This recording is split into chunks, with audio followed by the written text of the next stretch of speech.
So the Jussie Smollett trial continues. You remember that time that Jussie Smollett claimed that a couple of MAGA-hatted white supremacists attacked him on the streets of Chicago at 3 o'clock in the morning in the middle of a windstorm and tried to put a noose around his neck?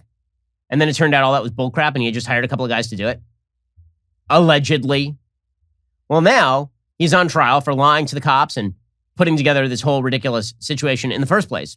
According to the Associated Press, former Empire actor Jussie Smollett denied Monday that he staged an anti-gay racist attack on himself, testifying at his trial there was no hoax and he was the victim of a hate crime in his downtown Chicago neighborhood. Now, the hate crime that he says happened was from his friends. Smollett, I think it's pronounced Smollett, right?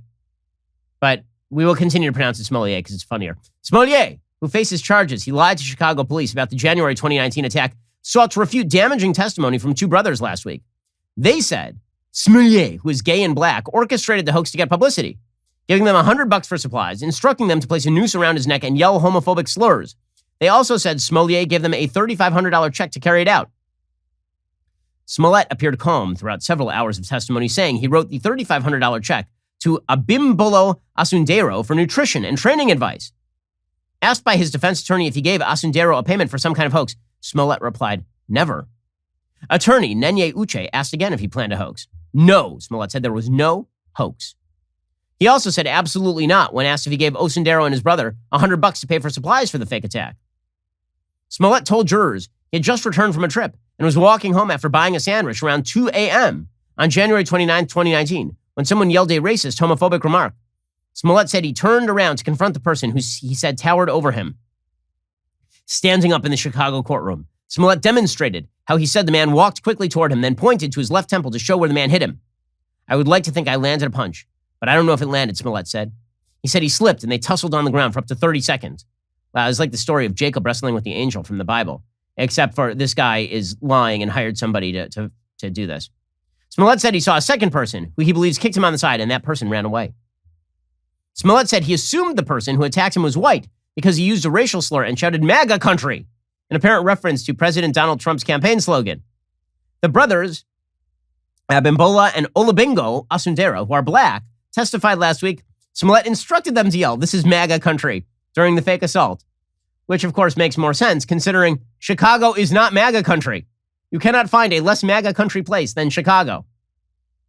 Smollett said he picked up his phone and told the person he'd been talking to that he got jumped. He testified he noticed he had a noose around his neck as he returned to his apartment. Smollett said he removed the noose, but a friend who was at the apartment called the cops and told him to put the noose back on so officers could see it. You have to show the officers that you have a noose around your neck. Please put it back on, Jussie. Smollett said he was upset police had been called because he would have never done so.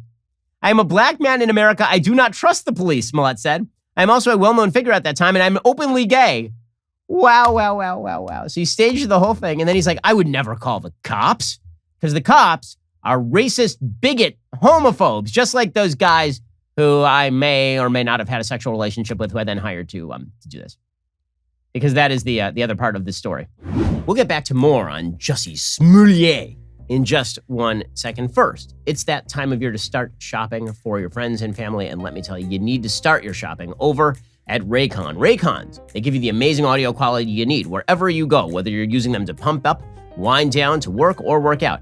They'd be useful for anyone on your list. Even better for you, they start at half the price of other premium audio brands. Raycon offers 8 hours of playtime, a 32-hour battery life. And Raycons are available in 5 stylish colors, so you can pick a perfect one for everyone on your list. There's also a built-in mic. You can take calls on your earbuds at the press of a button. With free shipping and returns, giving them is easier than ever. So check these babies out. These Raycons, look at this. This is just a beauty.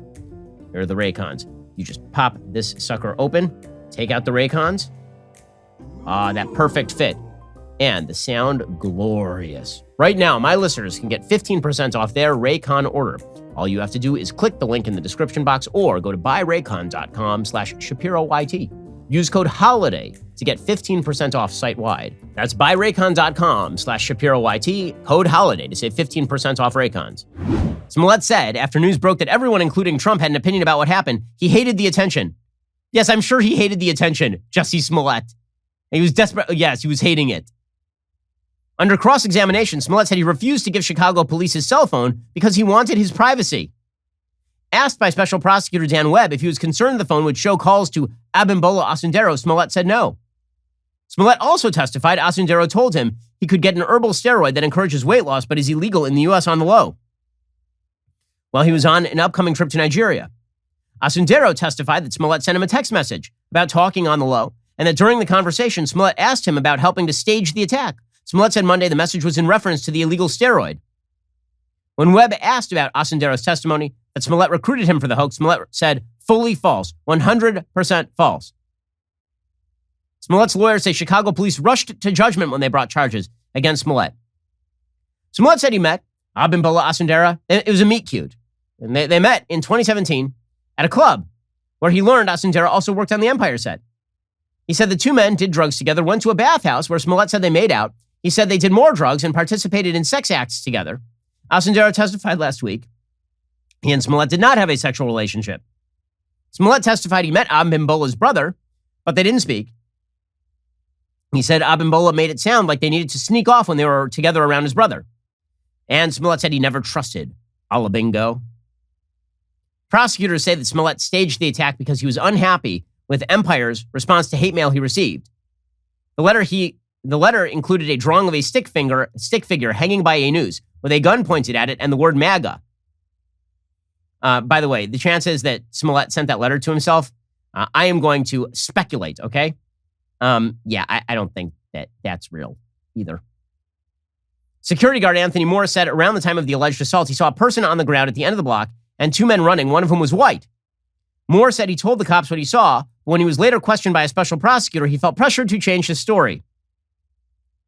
Moore testified he signed a statement that said the person was possibly a black man, but that he felt pressure and threatened to put something out there I didn't see. Under cross-examination, Moore said he only saw the man for 1 to 2 seconds, and he thought the men were fooling around, and two men were laughing as they ran by him. So, yeah, things went really well for the Jussie Smollett testimony. Really, really well done here. By the way, how stupid is our culture? The current vice president of the United States still has a tweet up about her sympathy for Jussie Smollett. Good times. Good times there. See, here's the thing. Jussie Smollett wanted his story to be the story about what America is. His actual story is what America is. A bunch of people clamoring for attention by faking victimhood. That is what America currently is in 2021. It is not a place where black men are routinely attacked by MAGA-hatted racists on the streets of Chicago at 2 a.m. It is a place where people fake that sort of thing so they can get attention.